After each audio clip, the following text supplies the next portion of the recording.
Call में आपका स्वागत है। आपके साथ मैं हूं अभिषेक सतवर्तम और मेरे साथ है मेरे सहयोगी डिम्पी कालरा। बाजार में लगातार 7 सत्र की बिकवाली पर ब्रेक लगते हुए आज दिख रही है और अच्छी तेजी है। करीब करीब इस वक्त 250 अंक ऊपर है निफ्टी। दिन के दौरान 300 अंकों से ज्यादा की तेजी थी और सेंसेक्स की बात करें तो 1000 अंकों की तेजी थी, वो रह गई है करीब 850 अंकों के आसपास की। और निफ्टी बैंक में लगातार तीसरे सत्र में आज हम तेजी देख रहे हैं। दरअसल बाजार कहीं न कहीं लगातार बिकवाली के बाद ऊपर से हम देखें तो 11% टूट गया था निफ्टी। ओवरसोल्ड टेरिटरी में चले गए थे। अब स्ट्रेंथ लौटती हुई दिख रही है। रिजल्ट सीजन का जो हैंगओवर था वो खत्म हो गया है। और आज के सत्र में देख रहे हैं कि इंडिया विक्स, जिसको फियर और वोलेटिलिटी का सूचक माना जाता है, वहां पर है 5% के आसपास से गिरावट। 14.5 के आसपास इंडिया विक्स ट्रेड कर रहा है। तो ये कुछ ट्रिगर्स हैं बाजार के लिए जिसके चलते तेजी बन रही है। लेकिन बाजार का मूड माहौल कैसा है, जरा ये समझते हैं कहां पर ज्यादा एक्शन हो रहा है और आज की तेजी के पीछे की वजह क्या है, इसको जरा समग्रता से समझते हैं। हमारे सहयोगी शरद दुबे जुड़ गए एक स्पेशल रिसर्च के साथ। शरद, बताइए, आज अच्छी तेजी, उत्साह फिर से लौटा है और देखिए पूरी की पूरी स्क्रीन हरी दिख रही है। क्या है इसके पीछे वजह? जी बिल्कुल, मंगलवार तो आज है ही, लेकिन बाजार में मंगल हो चुका है। बुल जो है आज बहुत तेज़ी से बढ़ रहे हैं और बाजार में जो जोश है वो लौट आया है।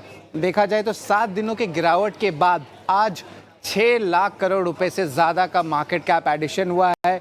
वही बात करें निफ्टी में तो 300 अंक बढ़ी है और ओवरऑल सेंसेक्स में भी 1000 पॉइंट्स का उछाल देखने मिला है। बात करते निफ्टी मिड कैप की और स्मॉल कैप की, तो दोनों ही सेगमेंट्स देखें तो लगभग 2% दोनों ही उछाल दिए हैं और माइक्रो कैप्स में भी जो है एक अच्छी तेज़ी देखने मिल रही है। जी के दम पर निफ्टी मीडिया इंडेक्स की बात करें तो लगभग 4% दौड़ चुका है। वही सरकारी शेयर्स पीएसयू स्टॉक्स में भी तेज़ी आई है। निफ्टी पीएसयू इंडेक्स जो है 2% जो है भाग चुका है। और ऑफकोर्स कल शाम को दीपाम के गाइडलाइंस भी आए थे कॉर्पोरेट एक्शंस को लेके। इंडिया विक्स जो है ठंडा पड़ चुका है, यानी कि वॉलेटिलिटी कम हो रही है। वो जो है 5.5% फिसल कर 14.5 के अंक के नीचे आ चुका है। निफ्टी के तेज़ी वाले सुपरस्टार स्टॉक्स है उनको स्क्रीन पे लाते हैं। M&M ऑफकोर्स रिजल्ट्स अच्छे आ रहे हैं, वहाँ पे फॉलो ऑन बाइंग देखने मिल रही है। Tech Mahindra, Trent, Tata Motors और डॉक्टर रेड्डी जैसे दिग्गज स्टॉक्स जो है निफ्टी में आज अच्छी परफॉर्मेंस दे रहे हैं। और अगर सेंसेक्स की बात करें तो 600 अंक की जो योगदान आ रही है, जो पॉइंट्स कंट्रीब्यूशन हम कहते हैं, उसमें HDFC bank, Infosys, Reliance, TCS और M&M जैसे बड़े दिग्गज प्लेयर्स जिनका वेटेज ज़्यादा होता है इंडेक्सेस में, वो आज अच्छी तरह कंट्रीब्यूट कर रहे हैं। लेकिन 5 अहम स्टॉक्स है या 5 अहम थीम्स है जिसके कारण जो है हम कह सकते हैं कि आज बाजार में जो बिकवाली है उस पर एक ब्रेक लग चुकी है। सबसे पहला बात है कि Q2 रिजल्ट्स का जो सीज़न है वो ख़त्म हो चुका है। हीरो मोटो कॉर्प के जो नतीजे आए वो बहुत अच्छे आए। जो भी नेगेटिव चीज़ था वो अब्जॉर्ब ऑलरेडी हो चुका है। FIs की बिकवाली में भी कमी देखने मिली। कल रात 1500 करोड़ का ये FI का आउटफ्लोज था, जो एवरेज है 4000-5000 करोड़ का होता था। और उसके दूसरी जगह DIs की बात करें तो लगातार खरीदारी देखने मिल रही है, यानी कि अब्जॉर्प्शन में स्ट्रेंथ है। तीसरी बात, ऊंचाई से 11% जो है नीचे गिर चुकी है निफ्टी। इसका मतलब जो ओवर वैल्यूएशन की चिंता है वो घट चुकी है। इसके अलावा बात करें तो ग्लोबल ब्रोकरेज का भी भरोसा लौट आया है। CLSA अब 20% ओवरवेट है, तो ये एक ऑफकोर्स एक पॉजिटिव न्यूज़ फ्लो ज़रूर है। और ऊंचाई में देखें तो US बॉन्ड यील्ड और डॉलर में भी जो है नरमी देखी गई है और एशियाई बाजार में भी इंप्रूवमेंट आया है। स्क्रीन में देख सकते हैं ग्लोबल ब्रोकिंग हाउसेस के जो ओवरवेट रेटिंग्स है CLSA सिटी की। HSBC ने भी इंटरेस्टिंगली सेंसेक्स का लक्ष्य 90,520 अंक दिया है। अब हम बात करते हैं कि ऊंचाई से कितने टूटे हैं शेयर्स, उसके बाजार पे बात करते हैं, स्पेशली इंडेक्सेस को लेके। तो निफ्टी की हमने बात आपको ऑलरेडी कर दी, लेकिन यहाँ पे देखिए एक टाइप से डिस्काउंट चल रहा है। निफ्टी बैंक 8% गिरा है। Nifty mid cap small cap में ज़्यादा जो है गहराई से जो चोट आई है, 12% अभी भी गिरे हुए हैं। तो ऑफकोर्स वैल्यूएशंस जो है कंफर्टेबल लेवल्स पे ज़रूर आए हैं और आज कह सकते हैं कि बाजार मंगल हो चुका है। ठीक है, तो शरद ने सारे रिसर्च करके बताइए कि एक्चुअली में बाज़ार कितना गिरा हुआ था, उसके पीछे के रीजंस, मार्केट्स के ऊपर आने के, और सारी कैलकुलेशंस रफ में एक लिंक के ज़रिए आपके सामने रखी हैं। अब मेरे साथ मेहमान जुड़ रहे हैं टेक्निकल एनालिस्ट के तौर पर दिवांग शाह हैं एंजल वन से, उनसे बातचीत होगी। कुणाल शाह हैं शेर खान सिक्योरिटी से, उनसे बातचीत होगी। रोहन मेहता हैं टर्टल वेल्थ से, उनसे भी बातचीत होगी। रोहन हमको फंडामेंटली और मार्केट के इंटेलिजेंस के हिसाब से हमको बताएंगे। कुणाल भाई बहुत शुक्रिया, thank you very much, time निकाला आपने। और दिवांग आपका भी बहुत बहुत शुक्रिया, thank you very much. Amardev Singh भी मेरे को स्क्रीन पे दिख रहे हैं, उनसे भी हम बातचीत करेंगे और उनसे भी हम ज़रा कैलकुलेशन समझेंगे। अमर सर बहुत बहुत शुक्रिया, थैंक यू वेरी मच, आज आपने भी हमारे लिए समय निकाला, बहुत बहुत शुक्रिया। अमर सर एक काम आपसे ही करें फिर हम ज़रा निफ्टी और बैंक निफ्टी पे अपनी ज़रा कैलकुलेशंस बताइए ज़रा। जो 200 दिनों के एवरेज पे थोड़ा सपोर्ट लेने की हम कोशिश कर रहे हैं, ये कितनी सक्सेसफुल रहेगी, इस रिकवरी में कितना दम है। सुबह हम गौतम शाह से बात कर रहे थे, वो कह रहे थे कि यस रिकवरी में दम है, उनको ऐसा लगता है कि 1000-1500 पॉइंट बैंक निफ्टी भी और जोड़ सकता है। सर आपकी कैलकुलेशंस। देखिए, ओवरऑल जिस तरह की करेक्शन हम लोगों ने देखी तो कहीं ना कहीं एक सपोर्ट, ये काफी क्रूशियल सपोर्ट लेवल्स थे जहां से ये घूमा है। बिकॉज पहले भी हम लोगों ने कहा था कि 23,300 400 is very strong support zone, और करीब 350 से we have seen this bounce back. तो ये बाउंस बैक जो है ये फिलहाल तो सस्टेन करेगा, बिकॉज ये 23,300 के नीचे यदि निफ्टी चलने लगा then we could see some very sharp correction. और यदि ये अपसाइड में रैली होती है तो somewhere on the upside it has resistance towards the 24,000 level. तो यहां से 300 पॉइंट, 300 350 पॉइंट की, 400 पॉइंट की रैली निफ्टी में दिख सकती है, और बैंक निफ्टी में भी 1001 पॉइंट की रैली बन सकती है। वहां जाके एक सेलिंग प्रेशर आएगी, शॉर्ट्स जो है वो बिल्ड होंगे, बिकॉज जिस तरह से मार्केट ने रिकवरी दिखाई है और जो एडवांस वर्सेस डिक्लाइन देखे, या मेजर स्टॉक्स आप जो हैवी वेट्स में भी देखें तो वहां भी एक हमें पुल बैक देखने को मिली है। बट ये पुल बैक जो है मोर और लेस हमें एक कंसोलिडेशन की तरह देखना चाहिए। और हायर लेवल्स पे अगेन जैसा मैंने कहा 24,000, 24,100, 200 यहाँ तक एक पुल बैक देखी जा सकती है, 400-500 पॉइंट की तेजी देखी जा सकती है, लेकिन फिर वहां सेलिंग प्रेशर आएगा। But it's a good from a trading range perspective, उस पर्सपेक्टिव से इसे निफ्टी को फिलहाल देखना चाहिए। हालांकि लॉन्ग टर्म ट्रेंड में बोलूं तो लॉन्ग टर्म ट्रेंड तो अभी भी स्ट्रांग है, बट इंटरमीडिएट टर्म ट्रेंड जो है वीकली चार्ट्स पे दैट इज वेरी वीक। तो इसका क्या मतलब हुआ कि this index will go in for consolidation. तो हायर लेवल्स पे सेलिंग आएगी, लोअर लेवल्स पे बाइंग आएगी, और जब तक ये लेवल जो है नीचे का जो लेवल है 23,300 400 का जोन डिसाइसिवली ब्रीच ना हो और उसके नीचे फिर निफ्टी ट्रेड ना करे, तो I don't think there is much to worry about till such time. शुक्रिया। फिलहाल आप ये बता रहे हैं कि कंसोलिडेशन की रेंज रहेगी मार्केट्स के अंदर, एग्रेशन बहुत नहीं दिखाना। एक लाइन हमने सुबह से आपको बता भी रखी है, समझा भी रखी है कि रिकवरी और रिट्रेसमेंट में फ़र्क है ना। तो रिट्रेसमेंट नहीं हो रहा अभी सिर्फ हल्की सी रिकवरी है। अभी रिवाइवल हो जाएगा, एकदम से सारी चीज़ें ठीक हो जाएंगी, कहना बड़ा मुश्किल है। दूसरा पॉइंट, मार्केट को बहुत दम लगाना पड़ेगा, क्योंकि 200 दिनों के एवरेज से बाज़ार काफ़ी हद तक शॉर्ट्स के प्रेशर से दबा हुआ है। इस प्रेशर को छांटने में रॉकेट की तरह नहीं चल सकता बाज़ार, उसको कंसोलिडेशन के बाद यू टर्न लेना होगा, और यही एक प्रोसेस है जिसके बारे में अभी आपको अमर सर भी बता रहे हैं कि ये sell on rise, buying on dips का ही प्रोसेस चलेगा। इसी को कंसोलिडेशन कहते हैं, और उसी के बाद फिर यू शेप रिकवरी हम एक्सपेक्ट कर सकते हैं। खैर एनी हाउ, आज विक्स भी टूटा, थोड़ा फियर भी मार्केट्स के अंदर कम हुआ पहले के मुकाबले। कुणाल शाह, आपसे ज़रा ट्रेडिंग से शुरुआत करें। आपके ज़रा आज की क्लोजिंग कॉल्स, मार्केट में रीडिंग ज़रा वो बताइएगा, फिर हम आगे बढ़ेंगे। फर्स्ट मार्केट पे व्यू शेयर करूंगा कि मार्केट्स में हमने जिस हिसाब से एक बाउंस देखा है, आई थिंक अभी भी काफी कंफर्मेशन की जरूरत है। एक लैडर है जो मार्केट को क्लाइम करना है, स्टेप बाय स्टेप अप्रोच लेना है। अग्रेसिवली लॉन्ग करंट लेवल से तो मैं डेफिनेटली नहीं कहूंगा। 23,800 एक स्ट्रॉन्ग रेजिस्टेंस है मार्केट के लिए। कल के ट्रेडिंग सेशन में हमने 200 डीएमए को ब्रीच करते हुए देखा था, आज के ट्रेडिंग सेशन में हम वापस उसको रिक्लेम कर रहे हैं। सो क्लियरली वॉलेटिलिटी विजिबल है मार्केट में। 23,500 400 अभी एक सपोर्ट जोन बन चुका है डाउनसाइड के लिए। अगर ये टूटता है तो सेलिंग प्रेशर और बढ़ता जाएगा। मैं लॉन्ग रहूंगा निफ्टी पे, अगर निफ्टी 23,800 के ऊपर क्लोजिंग देता है। अगर ये क्लोज मिल जाता है आपको तो आप लॉन्ग कर सकते हो, फिर निफ्टी 24,500 तक के भी लेवल्स हायर एंड पे दिखा सकता है। सो अभी भी वेट एंड वॉच है, अग्रेसिव बुलिश नहीं बनना है। आज के ट्रेडिंग सेशन में भी जहाँ पे निफ्टी देख रहे हैं 250 पॉइंट्स अप है। जो हैवी वेट्स है जैसे कि रिलायंस है, भारतीय एयरटेल है, ये सब अपने प्रीवियस डे के हाई से भी नीचे क्लोज कर रहे हैं। सो क्लियर कट अभी भी स्ट्रेंथ नहीं दिखाई दे रही है मार्केट में, वेट एंड वॉच सिचुएशन है। जहां तक बैंक निफ्टी की बात है, यहाँ पे मैं कहना चाहूंगा 51,000 स्ट्रॉन्ग रेजिस्टेंस है। आज पूरा दारोमदार एचडीएफसी बैंक ने उठा के रखा है। अगर आज एचडीएफसी बैंक कंट्रीब्यूट नहीं करता तो शायद बैंक निफ्टी भी लोअर एंड पे शायद फ्लैटिश या थोड़ा बहुत पॉजिटिव रहता। तो एचडीएफसी बैंक की वजह से बैंक निफ्टी इतना ऊपर है, 51,000 एक रेजिस्टेंस है। इसके ऊपर अगर बैंक निफ्टी निकलता है, उसके ऊपर क्लोजिंग देता है, तो एक बाय ट्रेड बनना स्टार्ट हो जाएगा वहां पे। सो मैं बैंक निफ्टी पे भी अभी कॉशियस हूँ, निफ्टी पे भी कॉशियस हूँ। अग्रेसिवली लॉन्ग साइड पे अभी ट्रेड प्लेस नहीं करना है। 23,800 के ऊपर निफ्टी लॉन्ग करना है और 51,000 के ऊपर ही बैंक निफ्टी को भी लॉन्ग करना है। जहां तक स्टॉक स्पेसिफिक बात है, फर्स्टली मिड कैप और small cap as a space दोनों ने आज अपने 200 डीएमए का सपोर्ट लेके बाउंस दिखाया है। बट मुझे लगता है अगर मार्केट में ये पुल बैक रैली आना स्टार्ट होती है तो कहीं ना कहीं ये मिड कैप और स्मॉल कैप के लिए भी एग्जिट पॉइंट मिलते जाएगा। तो जो बाउंसेस भी आप यूटिलाइज करो मिड कैप और स्मॉल कैप को एग्जिट करने के लिए हायर एंड पे। स्टॉक्स की मैं जहां तक बात करूं, एक बाय कॉल रहेगा मेरा, वो है रामको सीमेंट्स पे। आई थिंक पूरे करेक्शन में हमने देखा है कि रामको सीमेंट काफी स्टेबल रहा है।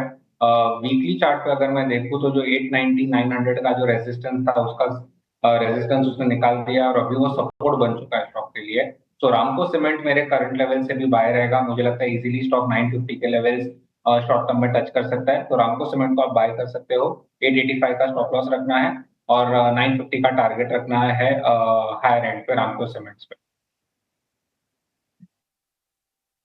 रैमको सीमेंट और इंडियन होटल, ये दो शेयर हैं कुणाल की तरफ से, और कुणाल का ये कहना है कि आज की अभी जो तेज़ी हो रही है उस पर बहुत ज़्यादा बुलिश नहीं होना है। वो क्यों नहीं होना, देखिए 3,000 पॉइंट करीब करीब ऊपरी स्तरों से नीचे आया था और चढ़ा कितना है आज 300 अंक। तो ये 300 अंक देख के ना अभी मतलब ना थोड़ा सा अपने आप को काबू में रखिए, लेवल्स आ जाएंगे, थोड़ा सा और बाजार चल जाएगा, कन्विक्शन फिर लौट आएगा एक्सपोर्ट्स का, फिर आपके लिए खरीदारी के मौके मिलेंगे। फिलहाल ट्रेड के मौके आपको ये दो शेयर बताए।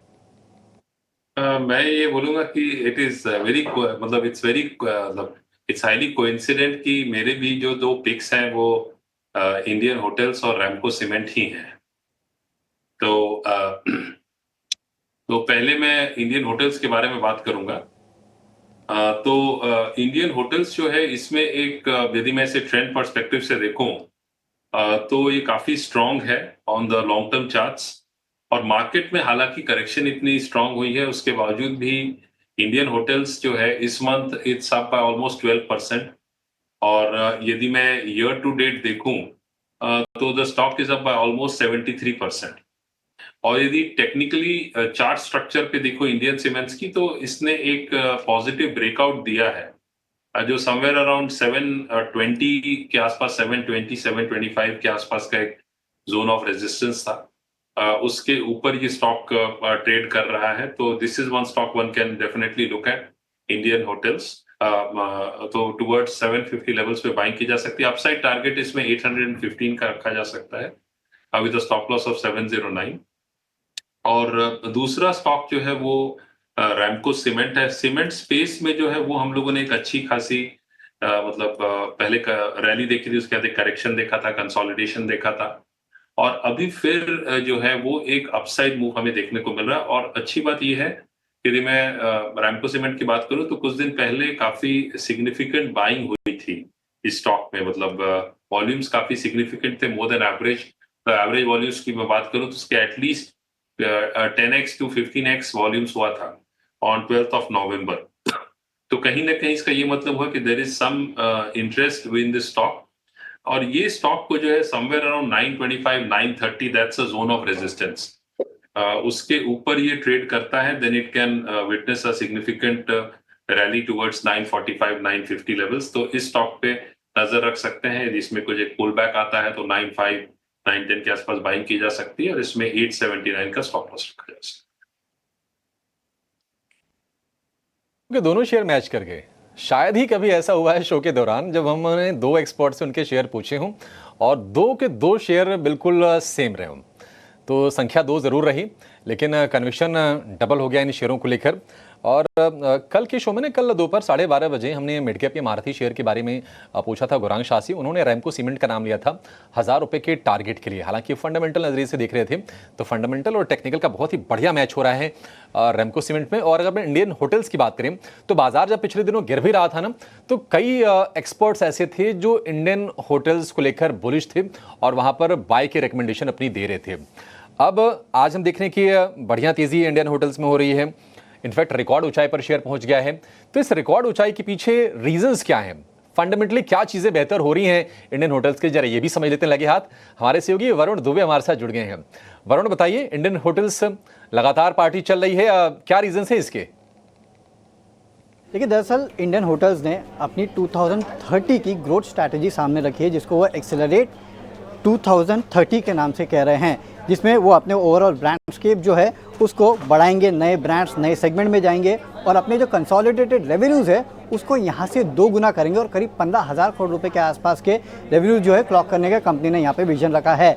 साथ ही साथ कंपनी के जो ओवरऑल पोर्टफोलियो है उसको भी ये डबल करेंगे और 700 से ज़्यादा होटल जो है वो कंपनी के पोर्टफोलियो में होंगे। ROCE जो है वो 20% से ज़्यादा होगा और इस एक्सेलरेट 2030 के तहत कंपनी जो है टॉप लाइन को बढ़ाने पे ज़्यादा फोकस करेगी, जिसमें से 75% जो है ट्रेडिशनल बिजनेस और मैनेजमेंट फीस से आएगा और 25% प्लस के आसपास जो है वो नया और जो रीइमेजिन बिजनेस है इनका वहाँ से आते हुए दिखाई देगा। इनफैक्ट जो नया कारोबार है वहाँ पे ये मान रहे हैं कि करीब 30% से ज़्यादा की आपको CAGR ग्रोथ जो है वो देखने मिल सकती है। मैनेजमेंट फीस जो है वो भी 2030 तक 1000 करोड़ के ऊपर निकलने का यह अनुमान लगा रहे हैं। जो कैपिटल आउटले यानी कि जो केपेक्स होगा अगले 5 साल में 5000 करोड़ से ज़्यादा का होने वाला है। डिविडेंड पॉलिसी जो है वो अभी भी इस कंपनी की इंटैक्ट है। कंपनी जो है इंडस्ट्री लीडिंग ग्रोथ डिलीवर करेगी, इंडस्ट्री लीडिंग मार्जिन्स और ROI डिलीवर करेगी और कंपनी कैश पॉजिटिव रहेगी, ये भी इनका कहना है। तो कंपनी ने जो अपना विजन 2030 या फिर एक्सेलरेट 2030 का प्लान सामने रखा है उसके तहत ही आप देख रहे हैं कि स्टॉक में इस तरह की तेज़ी है। ठीक है, तो एक काम करते हैं, टेक्निकल जरा चीज़ें भी और चेक करवा लेते हैं। अमर सर एक बार जरा चेक करना इंडियन होटल्स, ये आपको कैसा दिख रहा है चार्ट पे? तो मैं इंडियन होटल्स की बात करूं तो इंडियन होटल्स काफी स्ट्रांग है टेक्निकली ऑन द चार्ट्स। जैसा मैंने कहा कि ऑलमोस्ट 70% 73% की रैली इस साल हो चुकी है। इस मंथ में भी जहां इंडेक्स में हम लोगों ने एक अच्छी खासी करेक्शन देखी है ऑफ ऑलमोस्ट मतलब फ्रॉम ऑलमोस्ट 3000 पॉइंट्स 2800 पॉइंट्स की हम लोगों ने करेक्शन देखी है from its all time highs. Indian Hotels is holding up quite firm, मतलब काफी स्ट्रांग है टेक्निकली ऑन द चार्ट्स और सारे टाइम फ्रेम्स पे स्ट्रांग है। वॉल्यूम्स भी अच्छी रही है, ब्रेकआउट भी हमें देखने को मिल रहा है। तो the stock is definitely strong और इसने एक बार 725 730 का जो जोन ऑफ रेजिस्टेंस था जो पहले प्रीवियस स्टॉप था उसे भी डिसाइसिवली ब्रीच किया है। तो that means bullish momentum is definitely there and bulls have an upper hand in the stock. तो एक बार वापस से आपको इंडियन होटल्स पे व्यू पॉइंट मिल गया, खबर भी मिल गई, तो आप अच्छे अच्छे स्टॉक्स पकड़ें। और हम कई बार आपको कह भी चुके हैं पिछले 2 दिन से कि एकोमोलेशन का समय है, अच्छे शेयर्स को सिर्फ रखने का, पकड़ के रखने का समय है। ऐसा नहीं होगा कि सोमवार को आपने ले लिया तो मंगलवार को रॉकेट हो जाएंगे वो शेयर, ऐसा नहीं होगा। आप अच्छे शेयर्स को अच्छा दाम मिले सिर्फ लेके रख लो। शेयर्स अपना काम खुद करेंगे, आपको नहीं करना। आप करोगे तो गलती हो सकती है, शेयर्स मार्केट अपने तरीके से काम करेगी तो फिर गलती नहीं होगी। आपको सिर्फ 2 चीज़ें रखना है, अपने पोर्टफोलियो पे नज़र, कहीं एक्स्ट्रॉर्डनरी डैमेज ना हो रहा हो। दूसरा, थोड़ा धैर्य रखना है। तीसरा, अपने इंटेलिजेंस को रखना है। चौथा, भाव और भावनाओं को कंट्रोल करना है। बस इतना आपका काम है। उसके बाद जो भी काम करना है वो सब मार्केट का काम है। तो अगर हमें पता होगा हमारा काम क्या, तो फिर काम चल जाएगा। रोहन मेहता भी हमारे साथ जुड़ रहे हैं। रोहन भाई बहुत बहुत शुक्रिया, थैंक यू वेरी मच। आपने आज हमारे लिए फिर से समय निकाला। अच्छा लगता है आपसे बातचीत करके और आपके इंटेलिजेंस से भी। अर्निंग्स कंप्लीट हुई है रोहन भाई, आपने इस बार की अर्निंग्स देखी होंगी। स्लाइटली डिसअपॉइंटमेंट मेरे को लग रहा है शायद आपको भी दिखेगा इस बार की अर्निंग से, क्योंकि एक्स्ट्राऑर्डिनरी कोई भी नंबर मेरे को तो याद भी नहीं है कि ऐसा कोई नंबर हो जिसने तोड़फोड़ मचा दी हो मार्केट्स के अंदर और रुका ही ना हो उसके बाद।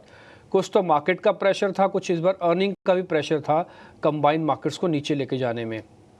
तो जो खाली अर्निंग्स देखते हैं, अर्निंग्स के बेसिस पर मार्केट के अंदर सिलेक्शन करते हैं, तो अच्छा क्या है और बुरा क्या है इस बार के अर्निंग्स का, जरा कैलकुलेट करके बता दो सर। एवरीवन, बहुत इंटरेस्टिंग डेटा हमने अभी कल ही एनालाइज किया। अर्निंग सीजन खत्म हो गई, 750 कंपनी जो निफ्टी टोटल इंडेक्स है उसमें से 750 कंपनी में से ओनली 140 कंपनीज है जिसने ऑल टाइम हाई अर्निंग्स की है उसके लाइफ का हाईएस्ट क्वार्टर अर्निंग्स पे, और उसमें से 130 कंपनी ऐसी है जो टीटीएम हाईएस्ट अर्निंग्स पे है। अभी आप देखने जाओ ये परसेंटेज, तो 750 में से 140 यानी तकरीबन सिर्फ 20% कंपनीज हुई है, और उसमें से 20% कंपनीज में से 85% कंपनीज ऐसी है जो फर्स्ट टाइम अर्निंग हाई की है जिसने बहुत टाइम से कुछ किया नहीं है। सो अगर मार्केट को नया हाई करना है तो एटलीस्ट यहाँ पे 40-50% कंपनीज को ऑल टाइम हाई अर्निंग्स पे ही ऑल टाइम हाई हो सकता है। सो एक चीज यहाँ से है कि फिर से तुरंत ये क्वार्टर में ऑल टाइम हाई हो जाए, ऐसा क्लियरली दिख नहीं रहा है। वन सेकंड ये है कि बहुत कंपनी ने सरप्राइज किया है ऑल टाइम हाई अर्निंग्स पे, बट ये एक्सपेक्टेशन से कम अर्निंग्स आई है, तो सिर्फ उसमें से 10 कंपनी ऐसी है जो ऑल टाइम हाई प्राइस पे है। सो यहाँ पे और दूसरा हो रहा है कि एक्सपेक्टेशन से कम अर्निंग आई है। बट इंटरेस्टिंग ये है कि जो भी सेगमेंट में ऑल टाइम हाई अर्निंग्स आई है, जैसे बैंक्स थोड़ा इंटरेस्टिंग है, कंज्यूमर थोड़ा इंटरेस्टिंग है, पर बाकी सेग्रीगेटेड कंपनीज में ऑल टाइम हाई अर्निंग्स आई है जहां पे नंबर सरप्राइजिंगली बहुत बढ़िया आया है। तो वहां पे हमारी रुचि रहेगी। जैसे फॉर एग्जांपल एक अहमदाबाद की कंपनी है, गणेशा हाउसिंग है, बैंको इंडिया है, ये सब नंबर्स बहुत एक्सपेक्टेशन से आया आया अमी ऑर्गेनिक्स है। तो यहाँ पे हमारी रुचि ज्यादा है कि कौन सी कंपनी है जो स्ट्रीट को सरप्राइज ये बुरे टाइम पे कर रही है, तो वहां पे ही फोकस है। और दूसरा सर, 10% जब मार्केट टूटता है तो हर बार जो नया विनर होता है वो अलग होता है। तो ये बार 100% ऐसा होगा कि यहां से नई तेजी कोई और विनर करेगा। और हमारा एक्सपेक्टेशन है कि एग्रोकेमिकल्स और specifically banking would be the first expectations. ठीक है, बैंकिंग्स, एग्रोकेमिकल्स, ये कुछ कंपनीज हैं जिस पे इम्पैक्ट पड़ेगा। ये आगे चल देखिए, मार्केट, ये बात सच है कि जब 10% के आसपास का मार्केट के अंदर इंडेक्सेस के अंदर गिरावट आएगी तो सेक्टोरल चर्निंग हो गई। इस सेक्टर्स में वो 10% पहले वाली कैलकुलेशंस आप नहीं डाल सकते कि नहीं वो तो ऐसा था, ऐसा नहीं था, इसलिए तो 10% आया वो नीचे। अब 10% नीचे आ गया तो प्रेजेंट में जियो, प्रेजेंट में जो चीज़ ठीक लग रही है उसी पे बोलो, उसी पे बातचीत हो, और वही कानों में भी जानी चाहिए। इधर उधर की कोई भी चीज़ अगर कानों में जाती है तो फिर दिक्कत खड़ी करेगी। एक काम करते हैं, कुछ एक स्टॉक्स में ज़रा स्पीड से पता करता चलता हूँ और फिर हम एक छोटे से ब्रेक की तरफ भी बढ़ेंगे। ज़रा स्पीड से दिखाते जाइएगा। अमर सर, आप जल्दी जल्दी जवाब देते जाइएगा, और जो ट्रेड में कन्वर्ट हो उसका स्टॉप लॉस टारगेट भी आपको ही देना है, ये बात आप याद रखिएगा। हाँ, हम स्टैंपिंग करते जाएंगे। सर एक बार ज़रा डालमिया भारत देख के बताइए, भी और चलेगा क्या, बाय करना है या फिर आज का हो गया काम पूरा? डालमिया भारत तो अवॉइड अभी करना, इस लेवल पे बाइंग डेफिनेटली नॉट रिकमेंडेड है, बिकॉज इसका जो आज का जो हाई बना है 2544 वो काफी क्रूशियल और इम्पोर्टेंट है मेजर रैली के लिए। That high needs to be breached और उसके ऊपर ट्रेड करना है। मैं तो अवॉइड करने के लिए बोलूंगा इस लेवल पे। ठीक है, एक बार डिविस लैब और चेक कर लो, फिर हम एक ऑप्शंस का ट्रेड भी लेंगे। तेजस भाई लाइन पे है हमारे साथ, एक बार डिविस आप और चेक कर लो अमर जी। लेबोरेटरीज जो है ओवरऑल ट्रेंड इसका स्ट्रांग है, पॉजिटिव है, एक बाउंस बैक हमें देखने को मिल रही है। और करंटली ये 5930 के आसपास ट्रेड कर रहा है। 59,6000 के ऊपर ये सस्टेन करता है, then you can expect some sharp rally towards 6200 levels. तो इस पे एक नजर रखी जा सकती है। और इसका जो क्रूशियल सपोर्ट जोन है that is somewhere around 5700 level. तो 5700 on the downside and 6200 on the upside range है। ट्रेंड इसका जो है पॉजिटिव है, बायस is in favour of the bulls. ठीक है, बुल्स के फेवर में है, ट्रेंड आपको बता दिया 6700 से 6200 है। तो अब आपका काम क्या है? आपका काम यह है कि बाइंग ऑन डिप्स करना, जब जब डिप्स मिले टिल 67,000 तक अपने पोर्टफोलियोज में इसको आप जगह दें। अच्छा, पहले से ही आपके पास है तो एवरेज वगैरह ना करें, उतना ही है जितना माल ले रखा है लेके बैठे रहें। बुलिश ट्रेंड है इसके अंदर, इसलिए वैसे चिंता करने की ज़रूरत नहीं है।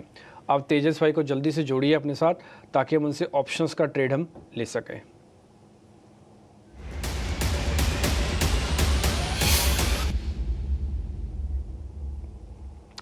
तेज भाई, पहले तो बहुत बहुत शुक्रिया, थैंक यू वेरी मच। और थोड़ा माफ़ी भी, आपको हमने फ़ोन लाइन पे काफ़ी देर रुका के रखा। बताइए तेजस जी, कौन सा ऑप्शंस का ट्रेड है? सुबह वाला तो आपका सुपर हिट हो गया। आफ्टरनून जी, डिम्पी जी, मेरा जो आज का ऑप्शन का ट्रेड है वो दिग्गज शेयर में है, L&T लिमिटेड में। ये स्टॉक ने रिसेंटली एक डेली चार्ट पे ब्रेकआउट दिया था और स्विंग हाई 3660 के करीबन बना के अभी स्टॉक में हल्की सी मुनाफा वसूली देख रहे हैं। स्टॉक उसकी जो लंबी अवधि की मूविंग एवरेज है उसको कंसिस्टेंटली होल्ड करके बाउंस कर रहा है। तो मेरे हिसाब से अभी रिस्क रिवॉर्ड के हिसाब से काफी अच्छा लग रहा है स्टॉक। तो ये जो स्टॉक है L&T का, उसमें हम 3550 का जो कॉल है वो करंट भाव पे यहाँ डिप में खरीदारी करने की राय दे रहे हैं वो करीबन 53 के करीबन चल रहा है। इसमें आपको स्टॉप लॉस लगाना है 29 का। इसका पहला लक्ष्य रहेगा 80 का और दूसरा लक्ष्य रहेगा 105 का। तो ये जो स्ट्रैटेजी है इसमें अधिकतम मुनाफा रहेगा 7,650 का और अधिकतम नुकसान होगा 3,750 का। ठीक है, डन सर। तो ये एल&टी का एक ट्रेड हो गया, 35.50 की कॉल है। ऊपर हमने कैश के भाव भी डाले हुए हैं, आप उससे भी कंपैरिजन कर सकते हो। इस समय का rate near by at the money call है। स्टॉप लॉस 29, 80 से 105 दो टारगेट हैं। पहला टारगेट कंफर्ट का, दूसरा टारगेट है कंपलसरी टारगेट है, यहाँ पे बुक कर लेना। 76.50 पर लॉट की कैलकुलेशन के हिसाब से प्रॉफिट बनेगा, 3,500 तक का लॉस आएगा। अपना रिस्क रोड चेक कर लेना, क्योंकि डेरिवेटिव्स में टिपिकली लोग स्टॉप लॉस लगाते नहीं, ऑप्शंस में सिर्फ काम करते हैं और लीवरेज का बेनिफिट लेते हुए ट्रेड में फंस जाते हैं। तो इसलिए एक स्टैंडर्ड डिस्क्लोजर भी है कि 10 में से 9 लोग नुकसान इसी वजह से उठा पाते हैं। तेजस भाई बहुत शुक्रिया, थैंक यू वेरी मच ये ऑप्शंस का ट्रेड बताने के लिए। एक छोटा सा ब्रेक के बाद कुणाल भाई से, अमरदीप सिंह से और रोहन मेहता से चर्चा को कंटिन्यू करेंगे।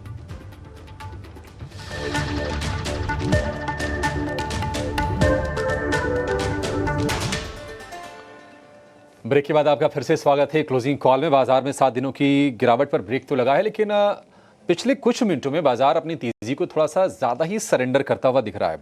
अब जो बढ़त है कहाँ 300 अंकों की थी शो की शुरुआत से थोड़ी सी देर पहले तक, अब वो गेंस रह गए हैं 140 अंकों के आसपास की, यानी कि ऊपरी स्तर से करीब 160-170 पॉइंट नीचे निफ्टी आकर कारोबार कर रहा है। और निफ्टी बैंक की अगर हम तेजी की बात करें तो 325 अंकों के आसपास की तेजी रह गई है। ये गिरावट आ क्यों रही है आप नोटिस करेंगे, इंडिया विक्स जो है फिर से 15 के ऊपर निकल गया है और अब जो कमजोरी है वो रह गई है सिर्फ 1% के आसपास की। रिलायंस लाल निशान में आ गया है, गिरा जो कमजोरी है 0.25% के आसपास की हो गई है, फिर से 1250 रुपए के आसपास का भाव है। रिलायंस का शेयर लेकर आइए। एसबीआई भी आज शुरुआत मजबूती के साथ की थी शेयर ने, लेकिन एसबीआई का शेयर इस वक्त दिन के निचले स्तरों के आसपास कारोबार कर रहा है। 1 से 1.25% के आसपास की गिरावट एसबीआई के शेयर में हम देख रहे हैं।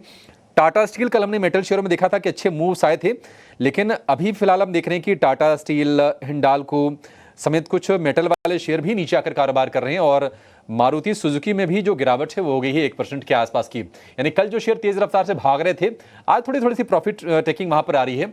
और ये साफ साफ बात यही है कि अभी भी थोड़ा ना कन्विक्शन का अभाव है। एक दिन की तेजी से हम कुछ कह नहीं सकते। एक टर्म यूज करते हैं हमारे technical experts, dead cat bounce.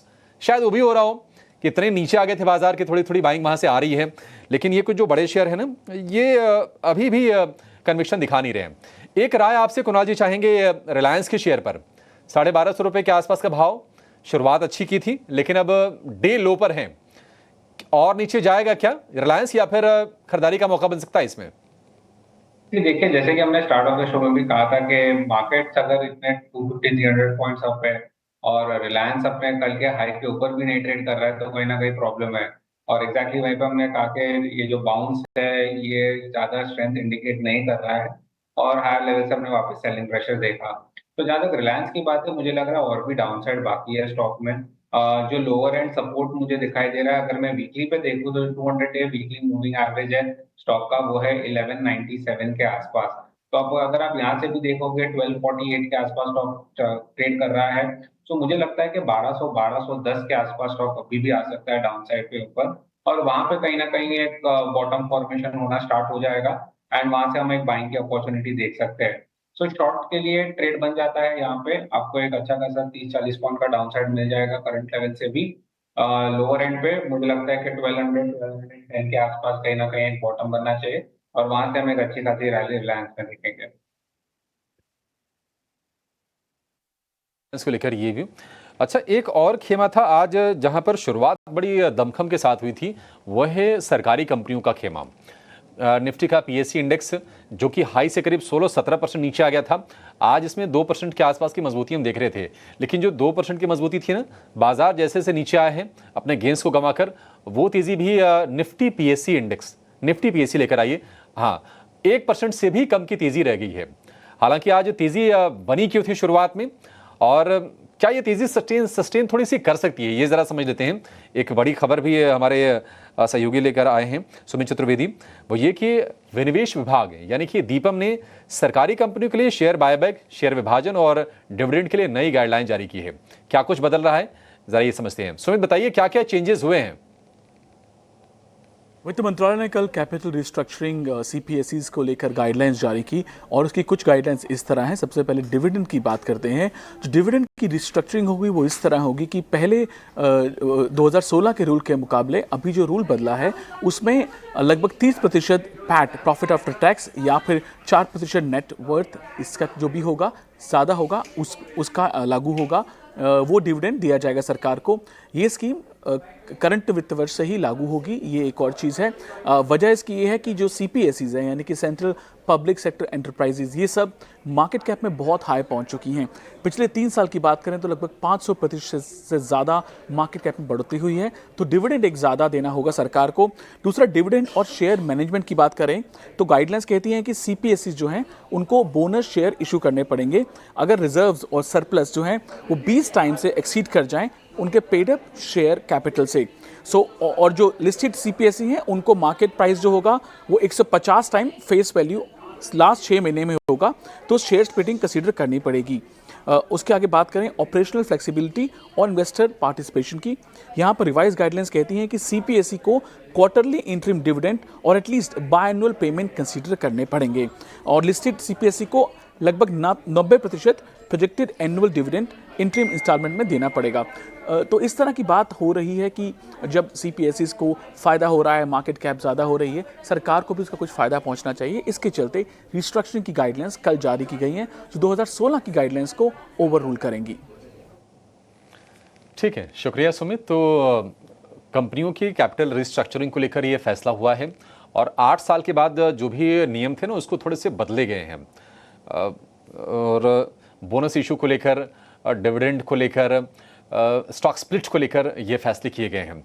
Rohan जी, आपसे समझना चाहेंगे अब ये जो डिविडेंड वाली जो बातचीत निकल के आ रही है कि डिविडेंड देना पड़ेगा टोटल मुनाफे का 30% या फिर नेटवर्थ का 4%, इस क्राइटेरिया में कौन कौन सी कंपनीज फिट होती है आपको दिख रही हैं? किसी को अगर कुछ बाई करनी हो इस खबर के दम पर, थोड़े से लॉन्ग टर्म का नजरिया रखिए, तो आप क्या सलाह देंगे? तो चीज ये है कि कौन सी कंपनी है वो मुझे देखनी पड़ेगी, बिकॉज डिविडेंड यील्ड पीएसयू के स्टॉक्स इतने बढ़ गए हैं तो बहुत स्ट्रक्चर चेंज हो गया है एक तो। दूसरा कि कौन सी कंपनी कंसिस्टेंट रहेगी। आई थिंक सो कंपनीज लाइक पावर की जो कंपनी है, पीएफसी हो गई, आरईसी हो गई, I think so this are companies जिसमें एक्सेसिव कैश मैनेजमेंट है, कोल इंडिया हो गई, तो वो फायदा हो सकता है। पर मैं क्लियर कट ये मानता हूं कि सिर्फ डिविडेंड के ऑप्शन से एक स्टॉक को इन्वेस्ट नहीं करना चाहिए। पर अगर यही पॉइंट है तो ये 3 कंपनीज में एक स्ट्रक्चर हो सकता है, पर यील्ड कम हो गए बिकॉज ऑफ द प्राइस बहुत बढ़ गई है, तो वो अपने को देखना चाहिए। ठीक है, ये एक जगह पर सारे के सारे जो नियम में चेंजेस हो रहे हैं वो भी आपको पता चल जाएंगे। लेकिन चलिए 3 बज गए हैं, हमारे खास सेगमेंट मार्केट एट 3 का वक्त हो गया है। हमारे सहयोगी गौरव जावलेकर हमारे साथ जुड़ गए हैं। गौरव, बताइए कहां पर हो रहा है खबरों के दम पर एक्शन?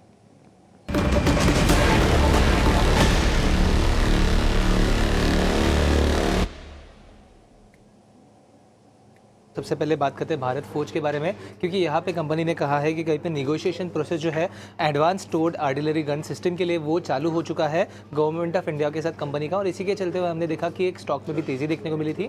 इसके अलावा अगर हम बात करें एलटीआई माइंड्री का, तो वहाँ पर कंपनी ने कहा है कि ये जो स्ट्रेटेजिक पार्टनरशिप थी उनकी नेक्सी ग्रुप के साथ, उसमें एक जो एक्सटेंशन है वो कंपनी को मिला है। इसी के चलते हुए कहीं पे कोर प्लेटफॉर्म और इंफ्रास्ट्रक्चर में कंपनी जो है वो नेक्सी ग्रुप को मदद करेगी, और इसके बाद हमने देखा इसमें भी एक तेज़ी देखने को मिली। इसके अलावा बात करते हैं ऑयल इंडिया की, क्योंकि कंपनी ने कहा है कि कहीं पे टोटल एनर्जीज के साथ एक कंपनी ने कोऑपरेशन एग्रीमेंट साइन किया है, जिसके चलते हुए कहीं पे एमिशन डिटेक्शन और मेजरमेंट कैंपेन्स के लिए कंपनी जो है वो काम करेगी टोटल एनर्जीज के साथ। और इसी में चलते हुए कहीं पे जो मीथेन एमिशन जो है इसके चलते हुए जो अबेशन होने वाला है उस पर काम करने वाली है ऑयल इंडिया, और इसके बाद हमने देखा कि इसमें भी एक तेज़ी देखने को मिली। इसके अलावा बात करते हैं हैवेल्स की, क्योंकि कंपनी जो है आगे जाके अपने कैपेसिटी एक्सपांड करने वाली है। कंपनी ने कहा है कि कहीं पे नई मैन्युफैक्चरिंग कैपेसिटी जो है वो सेट करने वाले हैं वो राजस्थान में। यहाँ पे 14 लाख रेफ्रिजरेटर यूनिट जो है वो मैन्युफैक्चर होंगे। सेकेंड क्वार्टर ऑफ FY27 तक ये मैन्युफैक्चरिंग फैसिलिटी जो है वो चालू होते हुए हमें देखने को मिल सकती है, और इसका जो टोटल केपेक्स है वो 480 करोड़ का होने वाला है। और इसके बाद हमने देखा स्टॉक में भी एक तेज़ी देखने को मिली। और आखिर में बात करते हैं NBCC की, क्योंकि आज भी कंपनी को एक नया ऑर्डर मिला है। कंपनी के जो ऑर्डर है वो 112 करोड़ का नया ऑर्डर मिला है, और इसके बाद हमने देखा कि सुबह में कहीं पे एक अपटिक जो है वो देखने को मिला था, बट बाद में थोड़ा प्रेशर जो है फिलहाल में स्टॉक में हमें देखने को मिला। बट फिर फिर भी एक ग्रीन में हमें ट्रेड होते हुए हमें देखने को मिल रहा है एनबीसीसी का स्टॉक। तो आगे जाके भी इन सब स्टॉक्स में नज़र रखना काफ़ी ज़रूरी रहेगा, क्योंकि खबरों के दम पे आज के दिन में एक अच्छा एक्शन जो है इन सब स्टॉक्स में हमें देखने को मिला है। ठीक है, तो अच्छे से आपने बता दिए सारे के सारी खबरें। इस समय का जो एक्शन था वो मार्केट का एक शेयर में पता करता हूँ, वो है हेवल्स। ये 1637 के आसपास चल रहा है। कुणाल भाई एक बार अगर आप देखना है टेक्निकली इसको, एक्चुअली ये मेक ब्रेक वाले लेवल पे है 15 मिनट के चार्ट पे। मैंने इसको वापस डेली करके देखा तो वहाँ पे देखा है कि एक हल्का सा पुल बैक है, 1600 का सपोर्ट है। एक काम करें, 1600 के नीचे का जस्ट स्टॉप लॉस डाल दें और 1735 का टारगेट डालें इसमें। अगर हैवेल्स की अगर मैं आपसे बात करूं करंट लेवल्स पे, तो आज हमने जो रिजेक्शन देखा है हायर लेवल से वो है 1661, जो है उसका 20 डे मूविंग एवरेज। और वहीं से हमने आज का हाई जो है वो क्रिटिकल हो जाता है, अगर वो निकालता है तो एक बाय ट्रेड बन जाता है हैवेल्स के लिए। हायर एंड पे फिर वो अपने 200 ईएमए को टेस्ट करने आएगा, जो है 1728 के आसपास। तो अबाउट 1660 अबाउट आज का जो हाई है उसके ऊपर आप एक बाय कॉल कर सकते हो। स्टॉप लॉस रखना रहेगा 1620 का। टारगेट्स आप रख सकते हो 1700 से लेके 1725 के। ठीक है, 17, 25, 25 और 35 तक के टारगेट रखो, लगा दो इस पर स्टैंप। और आप एक बार हेवल्स में अटेम्प्ट तो ले सकते हो, बट ध्यान रखना थोड़ा हल्के हाथ से काम करो भी। जैसे हमने कई बार आपको कहा है कि रिट्रेसमेंट यानी कि तेज़ी में, यानी कि रिवर्सल में, इनफैक्चुअली बोलूँ तो मैं, रिवर्सल और रिकवरी में फ़र्क है। रिवर्सल के लिए भी बहुत मेहनत करनी पड़ेगी और दूर का रास्ता है। हाँ, रिकवरी के लिए आज मार्केट ने जो करके दिखाया, रिकवरी की पहली छाप दिखाई है। लेकिन एक और चीज़ मैं आपको नोटिस कराऊँ, इंडिया विक्स जो सुबह तक कमज़ोर था, एकाएक इसमें रिवर्सल आया और ये अब हरे निशान में आ चुका है। 4.5% तक की गिरावट थी आज दिन में। इसमें आप देख रहे हो एक दिन से सडन स्पाइक के साथ ये बढ़ा और जैसे से बढ़ा वैसे वैसे मार्केट्स नीचे आई है। इतने की हमको रिक्वायरमेंट है 15 तक की, बट 15 के ऊपर जैसे विक्स बढ़ता है ना जाने मार्केट को क्या हो जाता है, मार्केट गिरता है। आप चाहे तो विंडो में एक बार से एक साथ दिखा दो, सेम इंडिया विक्स जैसे ही 15 के पार हुआ मार्केट के अंदर प्रेशर बनना शुरू हो गया। खैर एनी हाउ, आप फिर भी बड़ा ही सिलेक्टिव रहना, सचेत हो के काम करना, इसमें कोई दो राय नहीं है। कुछ लॉन्ग पोजीशंस और मैं चेक करवा लेता हूँ अमर सर से, उसके बाद फिर रोहन जी के पास जाऊँगा। अमर सर एक काम आप जरा और करना, ये GMR इंफ्रा जरा चेक करना, बिना वॉल्यूम के बढ़ रहा है ये GMR इंफ्रा। खबर है एयरपोर्ट के अंदर की ट्रैफिक बढ़ रहा है, ये सब है, लेकिन वॉल्यूम तो नहीं है इसके फ्यूचर्स के अंदर। फ्यूचर्स में है लिस्टेड GMR, एक बार दिखा दो इसके फ्यूचर वाली प्लेट भी। देखिए GMR इंफ्रा में एक मतलब आई वुड से स्पेक्टेकुलर रैली तो हम लोगों ने देखी, लेकिन पिछले कुछ महीनों से इसमें एक प्रॉफिट बुकिंग भी रही है और डिसेंट प्रॉफिट बुकिंग रही है, बिकॉज इसने एक 103 104 का हाई बनाया था जुलाई के महीने में और वहां से फिर करेक्शन जो है टुवर्ड्स 75 हम लोगों ने देखा, फिर एक पुल बैक अभी रिसेंटली हम लोग देख रहे हैं। तो ये I would say don't read too much into this pull back, क्योंकि ये करेक्शन के बाद का पुल बैक है। हाँ, ये जरूर है कि यदि ये शॉर्ट टर्म में 82 83 के ऊपर चलता है then you can expect a rally towards 88 90, but that is max, क्योंकि इसका जो लॉन्ग टर्म ट्रेंड है that has change to a certain extent, और कहीं ना कहीं वहां एक मैं ये तो नहीं बोलूंगा कि दैट इज बेरिश, बट वो वैसा बुलिश नहीं है जैसा वो पहले था। तो मोमेंटम हैज बीन ब्रोकन और इंटरमीडिएट टर्म ट्रेंड में काफी नेगेटिव है, तो अगेन इसमें कंसोलिडेशन हमें देखने को मिलेगा। अपसाइड में शॉर्ट टर्म 82 83 के ऊपर ट्रेड करता है, तो you can expect 8 to 10% rally in this stock towards 90 92 levels. Downside 75 should act as very strong support for the stock. ये इंडिया विक्स के बढ़ने की वजह बीच में फिर से आ रही है कि एक यूक्रेन ने रूस पर एक मिसाइल से अटैक किया है, तो ये खबर है मार्केट के अंदर, और ये बात थोड़ा रिवर्सल इन नेचर है। डैट मीन्स अमूमन यही अटैक अगर रशिया की तरफ से यूक्रेन पे होता तो शायद मार्केट रिएक्ट नहीं करता, लेकिन ये अटैक यूक्रेन की तरफ से रशिया पे हुआ है और एक डेडिकेटेड एक मिसाइल है। अब इतना तो टेक्निकल हम नहीं बता पाएंगे सब चीज़ें क्या हैं, बट कोई एक डेडिकेटेड मिसाइल्स है जिसके थ्रू हमला किया गया और ये पहली बार इस मिसाइल का इस्तेमाल किया गया। ये ब्लूमबर्ग के हवाले से आई हुई खबर, और उसके बाद से बाज़ार एकदम से क्रैक हुआ। ये विक्स के बढ़ने से और मार्केट के टूटने से ही समझ में आ रहा था कि कुछ ना कुछ तो हुआ है मार्केट के अंदर ऐसा कि जिसकी वजह से आज की बनी बनाई मेहनत को पानी फिर गया। ये थोड़ा सावधानी के साथ अभी ट्रेड करने की ज़रूरत है। जैसे हम आपको कई बातें बता रहे हैं कि अभी पूरी तरह से खतरा टला नहीं, रिकवरी और रिट्रेसमेंट्स में और रिकवरी में भी थोड़ा फ़र्क है। ये इंडिया विक्स जो बड़ा ये उसी के बाद का ही इम्पैक्ट है कि जो रूस पे जो अटैक हुआ है। हालांकि हम ये सोच रहे थे कि डोनाल्ड ट्रंप के जीतने के बाद कम से कम ग्लोबल फ्रंट पे ये मामला ठंडे बक्से में चला जाएगा, क्योंकि डोनाल्ड ट्रंप कम से कम इस चीज़ के लिए मानते हैं कि एक तो रशिया के काफ़ी क्लोज भी माने जाते हैं वो, और दूसरा इस वॉर को रुकवा सकते हैं। लेकिन अभी एक खबर अगर आई है कि यूक्रेन ने रूस पे हमला किया और वो भी स्पेसिफिक मिसाइल्स के साथ हमला किया है, तो ये एक चिंता की बात है जिसका मार्केट अभी आपको फौरी तौर पर अपने असर दिखा रहा है। ये ग्लोबल पैरामीटर्स है जो कि दूर से आया है, शायद ज़्यादा देर तक अपना इम्पैक्ट ना रखे, रिकवरी वापस लौट सकती है, लेकिन इमीडिएट इम्पैक्ट तो मार्केट जो आना होता है वो आपको दिख ही रहा है। इसी अपॉर्चुनिटी का एक फ़ायदे के तौर पर क्या मिल सकता है हमको फ़ायदा, अमर सर से पता करते हैं। अमर सर ज़रा चेक करना वापस से, हम 50, 500, 600 के रेंज में आ गए हैं। यहीं से हमारा एक्चुअली में थोड़ा शॉर्ट कवरिंग का या पुल बैक का हमने ट्रिगर किया था कि 50, 500 के ऊपर आके शुरू हो जाओ। एग्जैक्टली बैंक निफ्टी वापस से 50, 500, 600 की रेंज में है। ये अपॉर्चुनिटी एक बार वापस है, जिनको सुबह प्ले नहीं मिला अभी वापस ले सकते हैं। यदि हम लोग निफ्टी और बैंक निफ्टी को देखें तो दोनों की जो चाल है ना वो कंपैरेटिवली डिफरेंट है, बिकॉज एचडीएफसी बैंक जो है जिसका मेजर वेटेज है निफ्टी में भी और बैंक निफ्टी में तो सिग्निफिकेंट वेटेज है, अब वो पॉजिटिव चल रहा है, तो कहीं ना कहीं वो एक सपोर्ट लैंड कर रहा है बैंक निफ्टी को, क्योंकि बैंक निफ्टी ने आज का जो लो है वो नहीं तोड़ा है, लेकिन निफ्टी ने आज का जो लो है उसे तोड़ दिया है। तो कहीं ना कहीं जो बाकी स्टॉक्स में सेलिंग आ रही है उस कारण से हमें निफ्टी में सेलिंग देखने को मिल रही है। हालांकि निफ्टी का जो मैंने पहले कहा कि 23,300, 400 वो काफी क्रूशियल सपोर्ट जोन है, और अपसाइड में जैसा मैंने कहा कि हाई लेवल्स पे सेलिंग प्रेशर रहेगी, वही हमें फिलहाल देखने को मिल रही है निफ्टी में। और बैंक निफ्टी की बात करूं तो बैंक निफ्टी में थोड़ा सा जो चार्ट पैटर्न है वो स्लाइटली डिफरेंट है। इसमें एक अपसाइड रैली हो भी सकती है टुवर्ड्स 51,200 ऑड लेवल्स, और नीचे का जो सपोर्ट है दैट इज 50,000। तो ये कहीं ना कहीं एक सपोर्ट तो डेफिनेटली बैंक निफ्टी को है, लेकिन ये मैं मानता हूं कि हाई लेवल्स पे जैसा मैंने कहा कि एक सेलिंग प्रेशर रहेगी till the time we don't see bank Nifty sustaining above the 51,200 levels consistently, तब तक एक सेलिंग प्रेशर रहेगी। बहुत मेहनत करके हम इस लेवल तक पहुंचे थे, लेकिन एक ही मिसाइल के हमले ने मेहनत को काफ़ी हद तक धराशायी कर दिया।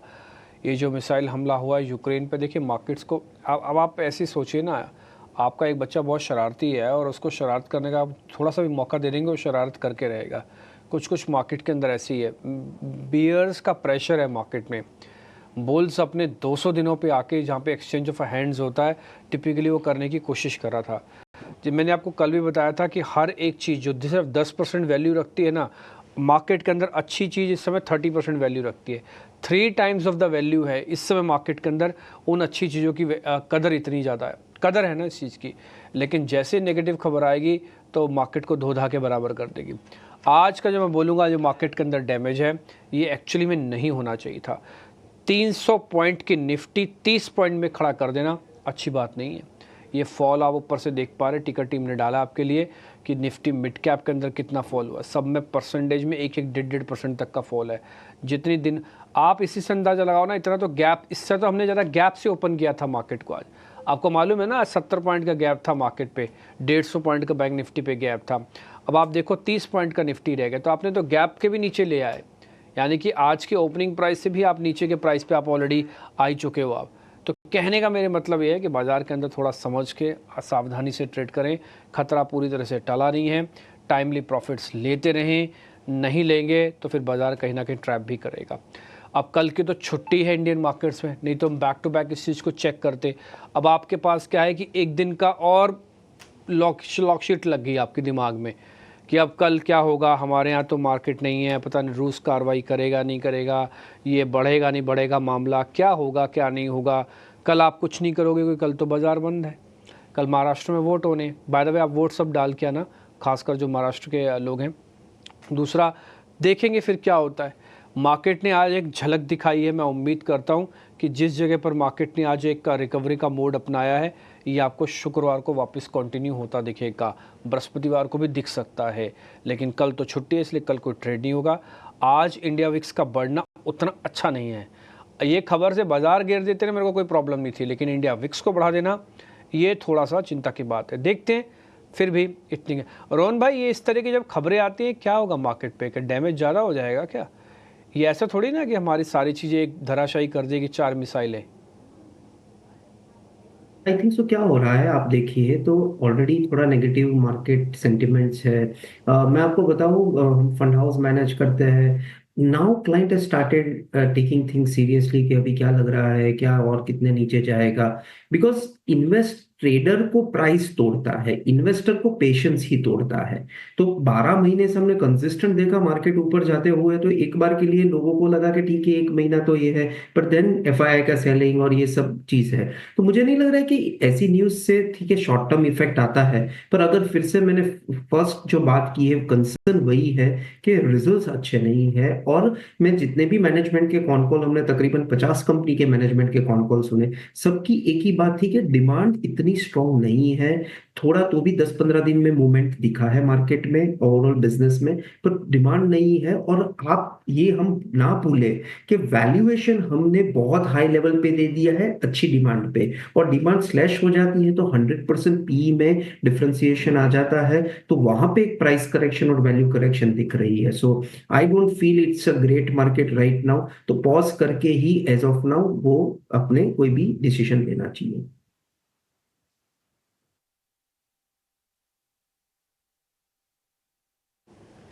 तो ये कुछ एक रीडिंग है सर की मार्केट्स की। अभी भी 102 शेयर आपको एडवांसेस के साथ दिख रहे होंगे। रेशो में ज़्यादा चेंज नहीं आया बट कन्विक्शन में चेंज आया है, और कन्विक्शन भर भरा के इंडिया विक्स के साथ बढ़ते हुए मार्केट के फॉल के साथ बढ़ती है। अभी आप देखो इंडिया विक्स करीब 4.5% ऊपर जाके बंद हो रहा था। फेयर इन द मार्केट है, वो अभी भी है, वो प्रिवेल कर रहा है। अच्छा भी है बुरा भी है। अगर आप कल मार्केट खोले होते शायद खुला रहता तो काफ़ी हद तक हम एब्जॉर्ब कर जाते, और लेकिन अभी मार्केट बंद है तो मालूम नहीं है क्या होगा। बट ये है कि हाँ 15 के नीचे विक्स आते ही आप कंफर्टेबल वापस हो जाओगे। लेट्स सी, देखते हैं क्या होता है। आज तो मार्केट ने जो एफर्ट्स दिखाए हैं specially thanks to bank Nifty अभी भी अपने कोरिलेशंस को ज़्यादा डैमेज नहीं कर रहा। देखते हैं क्या होता है आगे। अभिषेक जी। ठीक है, बाजार नीचे है लेकिन एक काम करते हैं, 3:20 के आसपास समय हो गया है, समझ लेते हैं कि क्या BTST या फिर STBT ट्रेड लेकर जाना है या नहीं जाना है। हालांकि जो इस वक्त ग्लोबल बाजारों की जो तस्वीर है वो थोड़ी सी निराश करने वाली ज़रूर है, क्योंकि डाउ फ्यूचर में भी हम देख रहे हैं कि करीब करीब 200 अंकों के आसपास की गिरावट है। बाकी बाजार में भी थोड़ी कमजोरी दिख रही है। ये जो अटैक हुआ रशिया के ऊपर यूक्रेन की तरफ से, ऐसे में थोड़ा सा अवॉइड करने की सलाह आएगी। फिर भी समझ लेते हैं अपने एक्सपर्ट से। शुरुआत करेंगे कुणाल जी आपसे, बताइए कोई ट्रेड लेकर जाना है परसों के लिए?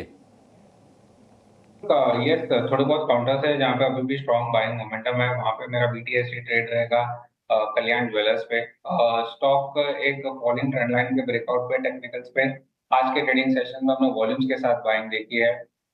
मोमेंटम इंडिकेटर RSI ने भी बाय क्रॉसओवर दिया है, एंड पिछले प्रीवियस टू ट्रेडिंग सेशन 725 ये 2 टारगेट होंगे कल्याण ज्वेलर्स के लिए। 5% की शानदार तेजी आज शेयर में हम देख रहे हैं, और अपने स्ट्रेंथ को लूज नहीं किया है कल्याण ज्वेलर्स ने। 685 रुपए के स्टॉप लॉस के साथ आप इसको ट्रेड कर सकते हैं, BTST आप इसमें कर सकते हैं। अमरदेव जी आप बताइए, आपका कन्विक्शन क्या कह रहा है? कुछ तेजी वाले सौदे आपके पास भी हैं क्या? देखिए, यदि बाइंग करनी है तो एक ग्रैन्यूल्स इंडिया में देख सकते हैं एक बाइंग अपॉर्चुनिटी, बिकॉज इसमें एक बहुत अच्छी खासी करेक्शन के बाद ये क्रूशियल सपोर्ट जोन पे है, और यहाँ से एक पुल बैक हमें आज देखने को मिल रहा है ऑन सिग्निफिकेंट वॉल्यूम्स। तो ये बेसिकली कॉन्ट्रा ट्रेड है, but there is an opportunity on the upside. अभी करीब 550 के आसपास फिलहाल ट्रेड कर रहा है। 520 525 काफी स्ट्रॉन्ग सपोर्ट जोन है, और अपसाइड में 590 तक की एक पोटेंशियल इसमें बन सकती है, तो इस पे नजर रख सकते हैं। और HDFC बैंक है, उस पे भी नजर रखी जा सकती है, हालांकि वो काफी ट्रेडिंग रेंज में है, पर जिस तरह की उसमें मूवमेंट पिछले कुछ दिनों में हमें देखने को मिल रही है, तो it is trying for a breakout. तो इसमें एक लेवल है जिसपे जरूर ध्यान रखनी चाहिए, दैट इज 1780, अभी 1740 के आसपास है। 1780 1800 यदि वो टूटता है, then you can expect some major rally. Otherwise, this is very good from a trading perspective. 1670 और 1770 1780 100 पॉइंट्स के अंदर ये ट्रेडिंग के लिए काफी अच्छी स्टॉक है। क्या होंगे? क्या 1800 बोला आपने? हाँ, 1780 1800। ठीक है, 1780 और 1800 के टारगेट एचडीएफसी बैंक के लिए। और दूसरा जो शेयर है ग्रीन्यूज का, तो 3 के 3 शेयर मिले बीटीएसटी करने के लिहाज से और तीनों के तीनों खरीदारी की तरफ से। आज हम जी एंटरटेनमेंट के शेयर में अच्छी तेजी देख रहे हैं। दरअसल पुनीत गोयनका ने डिसाइड किया है, कोई एमडी का पद उन्होंने छोड़ दिया है, ऑपरेशनल भूमिकाओं में रहेंगे और सीईओ बने रहेंगे कंपनी के। हालांकि 9-10 दिन बाद शेयर होल्डर्स की बहुत ही अहम बैठक होने वाली है। उसके बाद ये भी डिसाइड होगा कि बोर्ड में उनकी पोजीशन क्या होगी। लेकिन 100 गिर के शेयर 115 रुपए के आसपास आ गया था। अब थोड़ा सा चलने की कोशिश कर रहा है, चूंकि ज्यादा पिटा था, थोड़ा सा एक्शन आ रहा है इसमें। इसको कैसे देख रहे हैं कुणाल? और जिन्होंने आज तेजी की है वो बुक कर लें या फिर लेके जाएं सौदे को? जिस हिसाब से मार्केट की वोलेटिलिटी है, डेफिनेटली किसी ने लिया है तो बुक करके जाए। बट ओवरऑल मैं लॉन्ग टर्म भी बता देता हूँ कि स्टॉक अगर आप देखोगे तो एक डाउन ट्रेंड में चल रहा था, जहाँ पे लोअर हाई लोअर लो फॉर्मेशन इंटैक्ट है। अभी स्टॉक अपने क्रिटिकल सपोर्ट पे आ चुका है 115 का जोन। यहाँ से भी हमने पहले स्टॉक में रैली देखी थी, जो स्टॉक ऑलमोस्ट 360 के लेवल तक गया है। तो यहाँ पे डेफिनेटली बायर्स का एक पुश रहेगा ये सपोर्ट को रिस्पेक्ट करने के लिए। तो अगर आप फ्रेश एंट्री ले भी रहे हो तो 115 का स्टॉप लॉस रखिए डाउन साइड पे क्लोजिंग बेसिस के ऊपर। अगर ये सपोर्ट हेल्ड करता है तो एक अच्छी खासी रैली आ सकती है, जो स्टॉक को एटलीस्ट 140 के लेवल तक लेके जा सकती है। ठीक है, 140 तक लेके जा सकती है शेयर को। जी एंटरटेनमेंट को लेकर ये व्यू। अमरदीप जी, आप एक बार जरा वी गार्ड का शेयर चेक कीजिए। इस वक्त देखिए बाजार नीचे जरूर आया है, लेकिन शेयर है डे हाई पर 430 रुपए के आसपास का भाव है। हालांकि ये लगातार शेयर टूट रहा था और आज इसकी गिरावट पर ब्रेक लगी है अच्छी बाइंग के साथ। कितना ट्रस्ट करें इस तेजी पर? देखिए, इसमें एक मतलब काफी अच्छी करेक्शन ऑलमोस्ट फ्रॉम 577 लेवल्स की मैं बात करूं तो अगस्त में इसने एक हाई बनाया था। उसके बाद 400 तक की करेक्शन इसमें देखने को मिली। 400 तक ये स्टॉक करेक्ट हुआ, तो सिग्निफिकेंट करेक्शन इसमें रही है। और फिलहाल क्योंकि ये स्टॉक काफी क्रूशियल सपोर्ट जोन पे है, तो वी आर ये पुल बैक, हमें शार्प पुल बैक देखने को मिला है। इंपॉर्टेंट इसके लिए है कि क्या ये 430 435 के ऊपर सस्टेन करता है, बिकॉज इसमें हायर लेवल्स पे 450 455 लेवल्स पे फिर रेजिस्टेंस इसे मिल सकता है। तो मैं ये मानता हूं कि इस लेवल पे तो बाइंग ना करें। 430 35 के ऊपर चलता है तो 5% की फर्दर रैली हो सकती है 450 460 के लेवल तक। फिर वहां से फिर सेलिंग प्रेशर आ सकती है और the stock can go in for consolidation, because 400 जो है वो काफी क्रूशियल सपोर्ट जोन है फॉर वी गार्ड। 400 रुपये काफ़ी क्रूशियल सपोर्ट जोन है। वहीं आकर इसकी कमज़ोरी थमी। 450 रुपये से लगातार ही गिर रहा था और आज एक झटके में 30-35 रुपये की तेज़ी 7-8% ऊपर ये शेयर कारोबार कर रहा है। निफ्टी सिर्फ 40 अंक ऊपर है इस वक्त, 40 अंकों से भी कम की तेज़ी है। और निफ्टी बैंक जो 250-250 अंक ऊपर था वो तेज़ी रह गई है सिर्फ 160 अंकों के आसपास की। हालांकि अभी भी जो एडवांस डिक्लाइन का जो रेशियो है वो पक्ष में है तेज़ी के। 1655 शेयर तेजी वाले हैं और उसके मुकाबले 950 शेयर कमजोरी वाले हैं, क्योंकि आज स्मॉल कैप में मिड कैप में ठीक ठाक तेजी आई है, क्योंकि ये ज्यादा करेक्ट हुए थे निफ्टी के और निफ्टी बैंक के मुकाबले में। ऑटो में कोई ट्रेड लेकर जाना है क्या तेजी का कुणाल जी? क्योंकि हम देख रहे हैं कि एमएनएम 3.5% ऊपर है, निफ्टी का टॉप गेनर है, आयशर चल रहा है। कल के सत्र में भी हमने देखा था कि ऑटोज में मोमेंटम बरकरार था। कोई शेयर जो आपको टेक्निकली काफी स्ट्रांग लग रहा हो? आई थिंक दो स्टॉक्स की बात करूंगा यहाँ पे। फर्स्ट रहेगा अशोक लेलैंड। स्टॉक एक अच्छे कंसोलिडेशन के बाद आज के रीडिंग सेशन में हमने वॉल्यूम्स के साथ ब्रेकआउट देखा था। लोअर टाइम फ्रेम पे भी आप जाओगे तो heart of high bottom intact है, स्टॉक में रिवर्सल्स का क्लियर कट साइंस है। स्टॉक अपने 20 डीएमओ को भी रिस्पेक्ट कर रहा है जो 215 के आसपास है। सो यहाँ पे एक खरीदारी की राय रहेगी। 214 का स्टॉप लॉस रख के आप हायर एंड पे 230 के टारगेट्स रख सकते हो अशोक लेलैंड में। जो दूसरा रहेगा MNM, I think yes definitely एक परफेक्ट कैंडिडेट है ब्रेकआउट का। एंड यहाँ से मोमेंटम और भी बिल्टअप होना स्टार्ट हो सकता है। तो मुझे लगता है कि स्टॉक 3000 का भी लेवल इजीली सरपास कर देगा आगे जाके। तो यहाँ पे भी बाय की रिकमेंडेशन रहेगी। स्टॉप लॉस रहेगा 2860 का, टारगेट रहेगा 3030 और 3100 के अपसाइड पे। ठीक है। खैर इस बीच खबर मार्केट्स में ब्लूमबर्ग के हवाले से ये भी आ रही है कि पुतिन ने ये कहा है कि अगर आप न्यूक्लियर वेपन्स इस्तेमाल करना चाहते हैं, अपनी कंट्री की सेना को ही बोला है कि वो इस्तेमाल कर सकते हैं। उन्होंने जो चेंजेस करने थे अपने लॉ एंड रेगुलेशंस के अंदर, वो उन्होंने चेंजेस किए हैं। ये ब्लूमबर्ग के हवाले से ही खबर आ रही है, तो ये अपने आप में चिंता की बात है। आप मार्केट की आज के फॉल को ना देखो, ये फॉल तो बहुत छोटा है। आज के मार्केट के विक्स को देखो, जो मार्केट के अंदर फियर लेके आया। जैसे मैंने कई बार आपसे कहा है कि मार्केट में फियर और वॉलेटिलिटी चेक करनी हो तो विक्स की रिक्वायरमेंट रहती है। बहुत ही खूबसूरत इंडेक्स है जिसने भी जनरेट किया है। अगर आप विक्स दिखाना चाहो स्क्रीन पर, ये देखिए, ये जो हुआ 5.5% हुआ है ना, 4.5% आज नीचे था, तो रिवर्सल एक्चुअली यहाँ हुआ है।